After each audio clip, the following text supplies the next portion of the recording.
আর মাত্র ৩ দিন পরে চাকসু নির্বাচন চলছে শেষ মুহূর্তের প্রচারণা। দিনরাত প্রার্থীদের গণসংযোগে সরগরম চট্টগ্রাম বিশ্ববিদ্যালয় ক্যাম্পাস। এরই মধ্যে ইশতেহার ঘোষণা করেছে সব প্যানেল। আবাসন, যাতায়াত, নিরাপত্তা সমস্যা নিরসনকে অগ্রাধিকার দিয়ে বিভিন্ন প্রতিশ্রুতি দিচ্ছেন প্রার্থীরা। চেনা স্বাদের ঘ্রাণে হাসি মুখ সবখানে মুস্কান।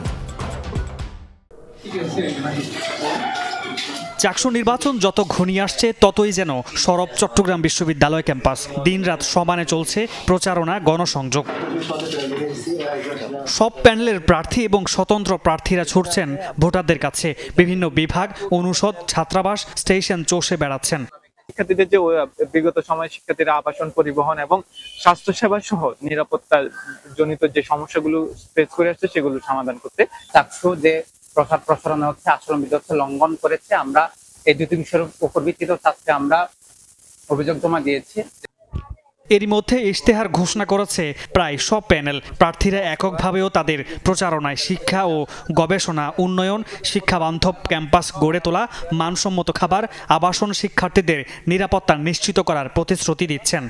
ক্যারিয়ার সামিট, কর্মশালা এবং অন জব ফেয়ার কর্মসূচি বাস্তবায়ন হবে। এছাড়াও আমরা আপনার গবেষণার দিকে ফোকাস করেছি। অভিযোগ পাওয়ার পরে আমি ওনার সাথে কথা বলেছি এবং এই কপিগুলো আমি ওনার কাছে পাঠিয়েছি এবং ওনার সাথে কথা বলে ওনাকে বলছি এই ব্যাপারে যথাযথ ব্যবস্থা গ্রহণ করার। আগামী 15 অক্টোবর অনুষ্ঠিত হবে চাকসু নির্বাচন। এবার ভোটার সংখ্যা ২৭,৫২১ জন। মামুন রশিদ অভি, যমুনা নিউজ, চট্টগ্রাম। দর্শক, আমরা চাকসু নির্বাচন নিয়ে জানবো। আমাদের সাথে যোগ দিচ্ছেন সহকর্মী জোবায়েদ ইবনে শাহাদাত। জোবায়েদ, চাকসু নির্বাচনে ভোটারদের মধ্যে কেমন প্রতিক্রিয়া দেখছেন এবং প্রার্থী পছন্দের বিষয়ে কি বলছেন তারা?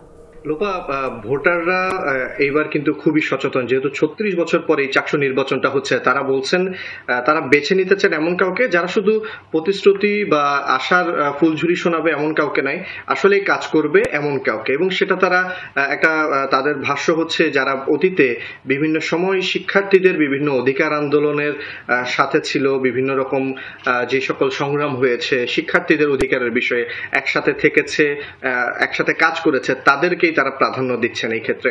এবং এই ক্ষেত্রে কোনো প্যানেল কিংবা দলের প্রতি তারা ঝুঁকছেন না। তারা ব্যক্তি হিসেবে সে প্রার্থী কেমন এবং সেই প্রার্থী কতটুকু যোগ্যতা আছে, আসলে তিনি প্রতিশ্রুতি দিচ্ছেন নাকি ইশতেহার দিচ্ছেন, নাকি সেগুলো বাস্তবায়ন কতটুকু করতে পারবেন, প্রশাসনের সাথে তার সম্পর্কটা কেমন, এই বিষয়গুলো প্রাধান্য দিচ্ছেন। অন্যদিকে প্রার্থীরা নির্বাচনী মাঠ চষে বেড়াচ্ছেন বলতে গেলে। বিশ্ববিদ্যালয়ের প্রতিটা পয়েন্টেই তারা গণসংযোগ করছেন, সেটা 0 পয়েন্ট থেকে শুরু করে শাটল, অনুষদ, হল, কোনো জায়গায় তারা বাকি রাখছেন না। গতকাল শুক্রবার আমরা দেখেছি মসজিদ থেকে শিক্ষার্থীরা যখন বের হচ্ছেন সেখানেও তারা প্রচারণা করছেন এবং সকাল থেকে একেবারে সন্ধ্যা রাত পর্যন্ত এই প্রচারণা চলছে। যে যেখানেই পারছেন নিজেকে ভোট দেওয়ার জন্য যারা প্রার্থী হয়েছেন তারা বলছেন, অন্যদিকে যারা ভোটার আছেন তারা বলছেন তারা বেছে নেবেন শিক্ষার্থী বান্ধব এবং বেশ কিছু যে সমস্যাগুলো আছে, আবাসন, যাতায়াত, নারী হেনস্থা, শিক্ষার্থীদের নিরাপত্তা, এই বিষয়গুলো নিয়ে যারা আসলে